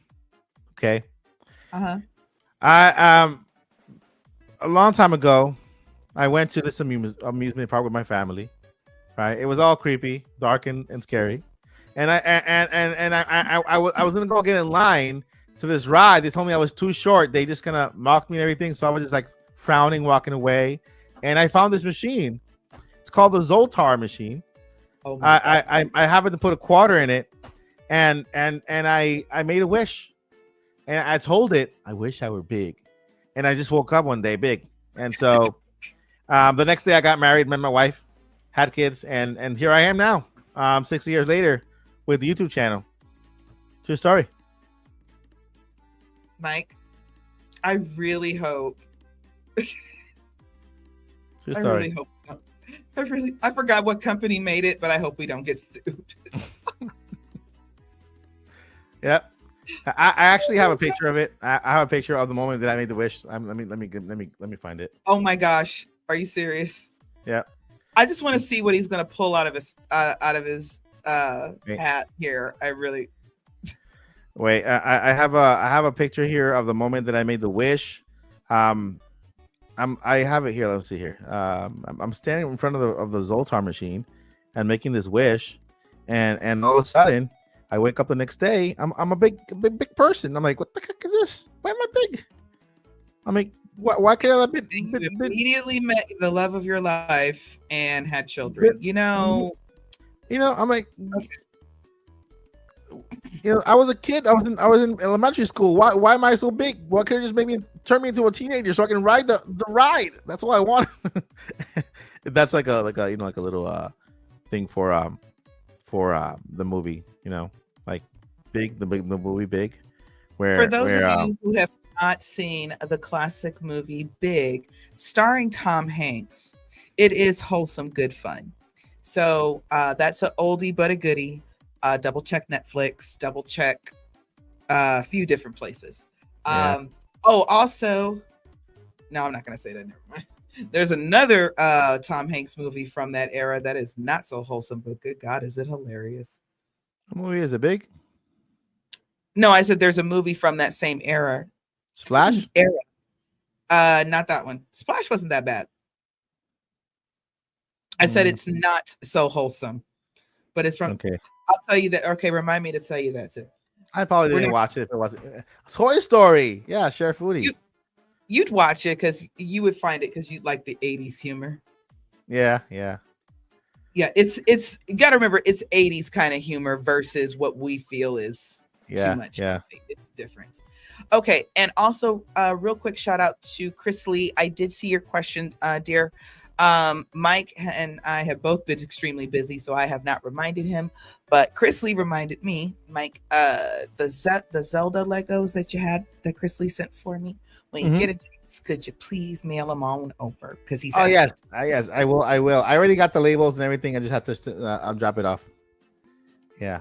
So yeah, they will be mailed this week. Promise, pinky promise. Another good wholesome movie starring Tom Hanks. Yeah, you're right. I miss John Candy too. Joe versus the Volcano. That is the name of the movie, I believe. Joe versus the Volcano. Another old but good. The Money Pit. The Money Pit is hilarious. Money Pit is hilarious. So, yeah. So guys, look at You know, Tom Hanks's movies are funny from back in the day. They're funny. They're hilarious. He has he, in my opinion, is probably just one of the best actors of our time. Any role he's ever played in, I believe the story that is being presented to me, that's being told to me.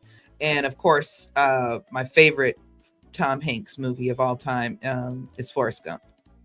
It's one of the sweetest movies ever. I mean, definitely it's an allegory for what's going on in America. Well, certain parts of America. But if you just look at Forrest Gump as a character and as a person, it's like he's just such a sweet human being. Yeah. It's like, why don't we have more human beings like him? Yeah. Life is like a box of chocolate. You never know what you're going to get. The first thing that man said when he realized he had, the little one, he was concerned about his intelligence. And I said, that is the most parent thing ever. Because that's what parents always worry about, is my child okay? Or are they better than me? And that's one of the things that I admire about parents. Wow, this is a very long side quest. Okay. Listen, another masterpiece is Tropic Thunder. But not Tropic Thunder, but the character. What do you mean, you people? What do you mean, you people? No, the character in Tropic Thunder that Ben Stiller plays, said that makes fun of oh my God. That movie that he's an actor. He's an actor. He's an actor in that movie, and he plays a version of Forrest Gump. Oh my gosh. Which is horrible. You guys have to watch it. It's hilarious. All right, I have a picture of myself as a kid in front of the Zoltar machine. I'm gonna show it to you now. And I gotta warn you, it's a little shocking and sad because this is how I looked when I was a kid. But a few weeks ago, right? Or a few years ago, right? About 6 or 7 years ago. How'd you get gray hair so quick? Why didn't you just turn into a 20-year-old instead of a? I told Zoltar, I'm like, why'd you make me so? This is me in front of the Zoltar machine. I don't know why I'm doing thumbs up. I'm like, and I'm don't ask me who took the picture because I don't know. Somebody took the picture. I'm there in front of Zoltar, and oh God. I'm just yeah. That is so creepy because that's exactly the face that I had when I was a kid in front of the Zoltar machine. So yeah, AI is doing too much. Oh, honorable mention: Michael Keaton, Mr. Mom. That was Michael Keaton, another great actor, by the way. This is a Q&A / side quest. The great Joycey and Mike rambling about the good old days. The great late Robin Williams. He was my favorite actor of all time. Oh, yeah. See, okay. Side quest number 372. Look, I need someone to tell me or explain to me why they don't like the movie Hook. I have read so many scary things because social media, we didn't have social media growing up, right, Mike? Mm-hmm. So when you went to the movies and you talked about it with your family or the friends that you went with, you pretty much all kind of had a similar, probably had a similar outlook. But now with social media, you find out that people hate one of your most favorite movies. And I'm like, people don't like Hook? What is wrong with people? Are people not okay? Yeah, I mean, not okay. How can you not like Hook? First of all, Robin Williams. Second of all, Robin Williams. Third of all, Dustin Hoffman. Okay, I'm just saying that was so heartfelt. It was a beautiful story. It was fun. All the Lost Boys were there. They ate pretend food. It was great. Yeah. Oh, Free Willy was another one. I just think about that Michael Jackson song. Will You Be There? Oh my God, yeah. That song, I think, actually that song put that movie over the top. Social media was big in the 80s, but you were more social watching media. We were social face to face and over the phone directly. Yeah, that's the real social thing, So yeah, we couldn't wait to get home. Well, I think for teenage boys it was different, but for girls, we can wait to get home and get on the phone. because we didn't have cell phones and everything like that. So we had to talk to our friends between classes, pass notes in class. And then after you get home, you get on the phone on three-way with all your girlfriends and you talk about, everything that happened at school in more detail. Yeah. Yeah. Yeah. It was a good old time. Good old times. Said Home Alone. Yes. Oh my goodness. Every generation deserves a really great Christmas movie. And for years before that, it was a wonderful, It's a Wonderful Life, which is still an excellent Christmas movie. Yeah. Yeah. But the one for our generation is definitely Home Alone, the first Home Alone 1, and then Home Alone Lost in New York. It's not even Christmas until I've watched both movies, knowing exactly what's going to happen. Yeah. So, yeah. Home Alone Lost in New York is to me my favorite one. I just love it because my whole thing is okay. Side quest 375. Harvey and Marv. Y'all got outdone by an 8-year-old twice. They're cartoon characters because they should have died like so many times throughout that movie with everything that happened. He got electrocuted. He got hit in the head with the brick from like you don't survive that. You don't survive that. It's like Three Stooges comedy. At all, man. Did you ever watch the Three Stooges? I used to love it. Yeah. Kid. Yeah, it's very Three Stooges comedy. Like it's extremely slapstick. That's what they used to call slapstick. The more pain you can take and make the audience laugh. Yeah. What were you gonna say, Mike? Sorry. I'm saying my other movie was the Santa Claus, but the original one. Like, did you see the Santa Claus the original one? No, I didn't. So this is the Santa Claus the original one. It actually, I think I always thought he was like the real Santa Claus forever, because it starts him like giving kids gifts, like visiting kids and giving them gifts. All of a sudden, they're caught in a snowstorm, and then he dies. I think they die, but the elves find them or whatever. Or when they wake up, they're in the North Pole, and then he becomes Santa Claus throughout the years, whatever. And that was my Santa Claus growing up. And the other movie is this one because I was a part of it. This is the other movie that I was a part of, and it's my childhood movie, right? Free Willy, right? But in this case, the whale was me. It wasn't the whale. The whale was trying to free me, and so that's why I was there, just kind of waving and saying hi to people, because that is me there in that movie. I was there when it happened. I'm gonna go listen to that song now. Okay. Chris Lee wants to know if Die Hard is a Christmas movie. I don't even remember Die Hard anymore, but my dad had me watching that mess when I was a kid, so I don't remember it. But I do remember it took place like at Christmas time or something like that. So I'm gonna say it counts. Yeah, it's kind of weird. Die Hard is like the movie for like, I used to watch it a lot before, but I'd never considered it a Christmas movie. I just considered it like a movie, like a movie that takes place in Christmas, but not necessarily a Christmas movie. Well, Jay Biggs, I am going to have to correct you. Die Hard is not the #1 Christmas movie of all time. We just discussed this. It's Home Alone 1 and then Home Alone 2. It's okay if you feel that Home Alone 2 should be #1. But I think that's it. I agree that it could be in the top movies of all time.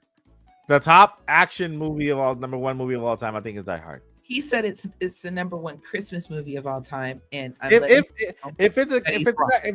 but if it's in that category, I have to agree. If I were to put Die Hard in the category of Christmas movie, yeah, it's the best movie ever. Okay, guns, well, let me ask you this: you got guns, you got fights, you got Bruce Willis saying his catchphrases. Yo, okay, look. So let imagine with me. Okay, side quest 845. I don't know how I'm coming up with those numbers, but again, my fever's going up and down. Mhm. So look, so Mike, let me ask you this. So let's say me, Josh, Paul, and our families, we all come and hang out at your house for Christmas. And you and your wife then made this beautiful meal, and we have a wonderful meal together, and we're all sitting in the media room, and you're like, guys, what movie should we watch? It's Christmas time. The podcast family is together, our real families are together. What should we watch? Is it A, Home Alone, or B, Die Hard? And remember, we're your guests and you want us to actually stay. And it's Christmas time. Did you make a poll? I did not make a poll. I don't think I can make polls on your. I can make a poll. Can you make a poll? Yeah, I'm making a poll right now. Okay, so yeah. Okay, so the question's too long for a poll. What's a good way to shorten that? I mean, I have 100 characters. Which is a better Christmas movie? And then the choices are Die Hard and Home Alone. This movie.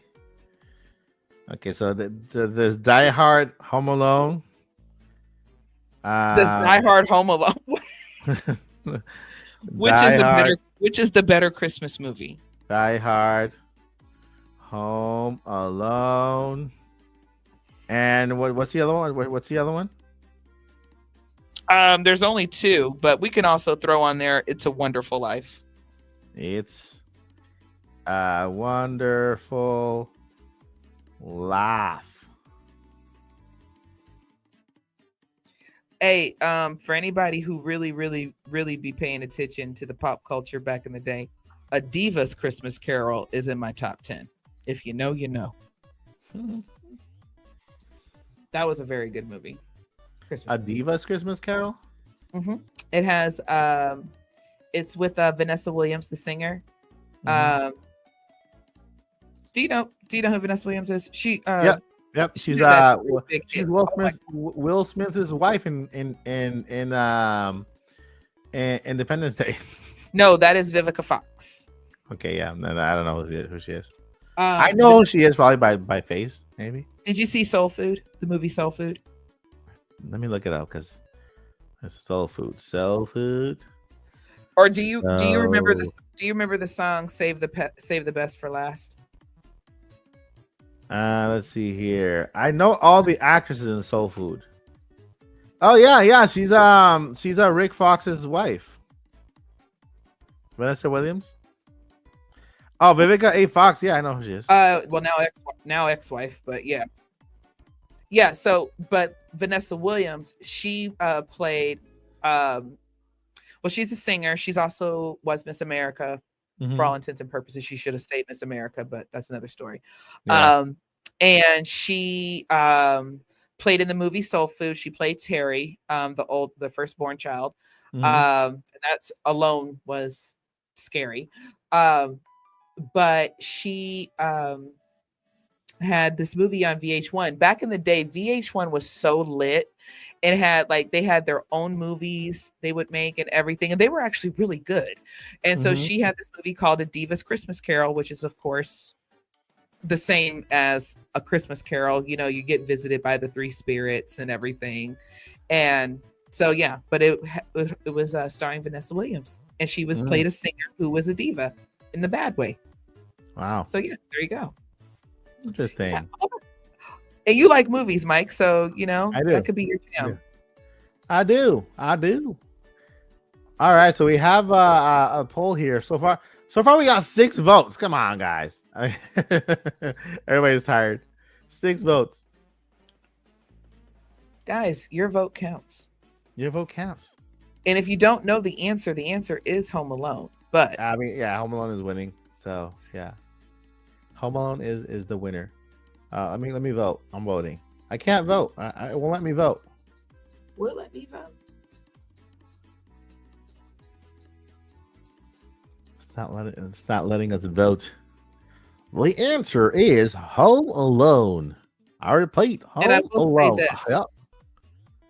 If you have not seen It's a Wonderful Life, it is an excellent movie. It is a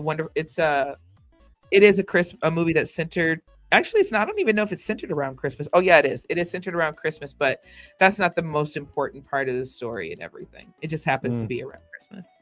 Yeah, But that's how I feel about Die Hard. It's not a Christmas movie. It's more like an action movie that takes place in Christmas. Although there is a Christmas party in the movie, and Bruce Willis spends half of the time in the air ducts. You know, about 5% of the movie he spends it talking to people.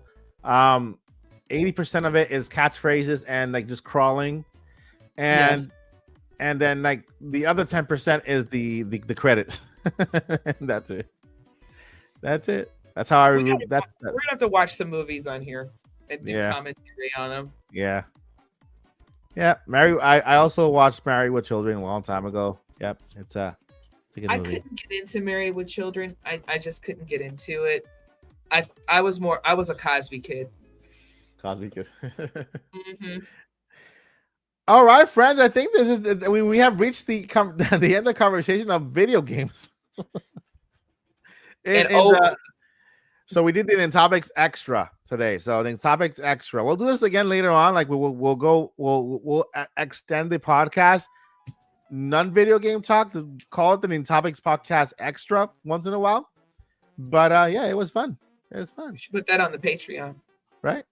Nintopics Podcast Extra. Mm-hmm. All right, friends. Without further ado, let me take you over to JCJ so she can tell you what she got going on and where you can find her. You can find her. Yo, I forgot to tell y'all. I started a new video game this week. Mm-hmm. I am finally playing Bayonetta Origins, Cereza, and the Lost Demon. And oh Moonshine? my gosh. And the Moonshine. Yes. And the Moonshine. That should be the name of the DLC drop. But it is a very sweet, lovely game so far. I love the art style. It's very interesting. Very interesting battle with the buttons and everything. So, yep. And also, you can find me on Twitter at DJ Joycey. I am just a crazy old lady who loves video games. Yeah. All right. And of course, you can find me here at the Odyssey. Once in a while. I am working on making content. You guys are asking for more skits. I shall make more. I already have another skit in the works right now. And so they're coming soon. If you have not seen the latest ones, they're on there. We have a one for what's the other one? The only other one for the medication. If you need medication for disappointment, we have a disappointment after a Nintendo Direct. We have disappoint trail. Disappoint trail is coming soon. Oh, it's there. I have another one coming soon also. I have like two more that I'm working on. And we'll probably turn into a Nintendo news comedy channel because you guys keep saying, Mike, you just turned the channel into a Nintendo news comedy channel. I'm like, okay, that sounds fun, right? News and comedy. So we can do that. And of course the Nintopics podcast. A skit forever ago. What was that? I wrote you a skit like forever ago. For the you don't even. I remember the breaking news one, right? Yes, that one. You see, I got good memory. So, and it had nothing to do with Moonshine. No moonshines. But yeah, I shall continue pushing forth, trying to get the channel out of the hole that it's in currently.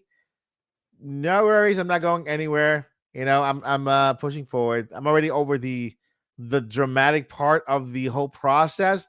Now I'm on the, you know what? There's no way to go but up from here. So that's where we're headed as a channel, as a crew, as a podcast, and as people. So that's going to do it for today's podcast, guys. Thank you so much for watching. You guys are amazing. The chat has been crazy. Boomini, thank you for the members. Let me go ahead and give you guys the last count of what the member count is. Our goal for the channel, our first goal for the channel is to get to 100 members on the channel. I know some saying, oh, that's a small goal, but hey, for me, that's a big one because I've never been there. And so right now, thanks to Boo Mini, we are at they haven't counted them yet. They haven't. So we should be at 77 members. So 13 away. Am I right? My math's right? No, that's not right. 23 away. 23 members away from reaching the 100 member milestone. And you guys also are asking for a subathon. I didn't know what that was until like yesterday. When you guys asked me what a subathon was, I'm like, okay, we'll have one. And so we will have a subathon once I figure out what to do on it, because I don't know what it is. On the 30th, August 30th, Saturday, we will have a subathon. Josie, you're welcome if you want to join.